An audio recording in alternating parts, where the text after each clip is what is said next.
Yvonne, thank you for joining us in the program. My pleasure.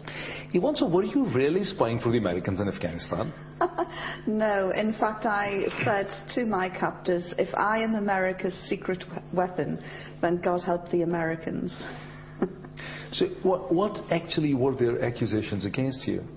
I had entered their country illegally, without a passport, without a visa, and while everyone else in Afghanistan was trying to get out and into safety in Pakistan, they couldn't understand why somebody like me would sneak into their country.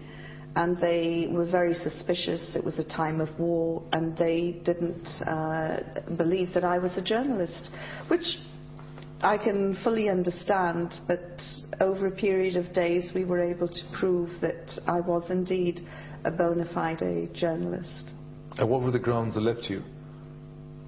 They released you. What were the grounds they released you on? They released me after 10, 11 days on humanitarian grounds. Mullah Muhammad Omar, the spiritual leader of the Taliban, signed a document which was then faxed to Kabul, where I was later held in the final few days, and it said that Mullah Omar was releasing me on humanitarian grounds. Even when you came back to England, you know, the first controversy, you first created the headlines, as I said in the outset, when you were actually seized by the Taliban, but you created a second set of headlines when you came back, and you appreciated them. Well, I've always believed in speaking the truth, which isn't a very popular thing to do at times, but they had treated me with respect and courtesy for the full time during my captivity. That isn't to say I wasn't terrified. I was terrified every day, but their treatment of me was quite exceptional, and it deserved to be reported, you know, that I had been treated very well by my captors. But you have also been very critical of their treatment toward the women in general. Well, you know, that part of the region, women do have a very difficult time, and I think looking back now it's more down to culture than down to Islam. Looking down now, you said it was not realized then? No, my knowledge of Islam was very limited. But yet your first husband was a Muslim? Dawood Zarur, the father of my daughter, yes, he was a Sunni Muslim, and he sometimes tried to talk about Islam, and I'd say, I'm not interested, and when I began looking into Islam some years later, I was amazed by what I was reading, and I picked up the phone and spoke to Dawood and said, why didn't you tell me about this great faith? And although we have split up, we're still very good friends.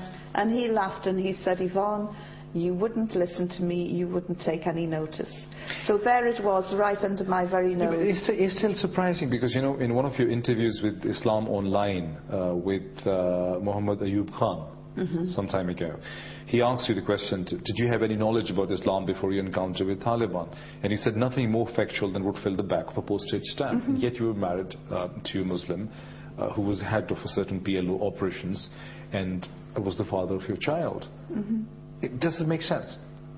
I just switched off at any mention of religion. At that point, I had pretty much made up my mind about Islam. I felt as though I knew enough about Islam that I didn't want to know any more.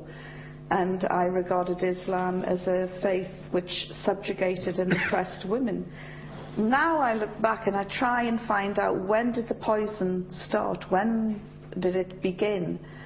And I was brought up in the north of England in a little village where you were either a Protestant or a Catholic. There was nothing as exotic as Islam. And I tried to look back and see when this demonization process began, and it began at the time of the Iranian Revolution, when the Iranians seized a lot of American hostages and the yellow ribbons were all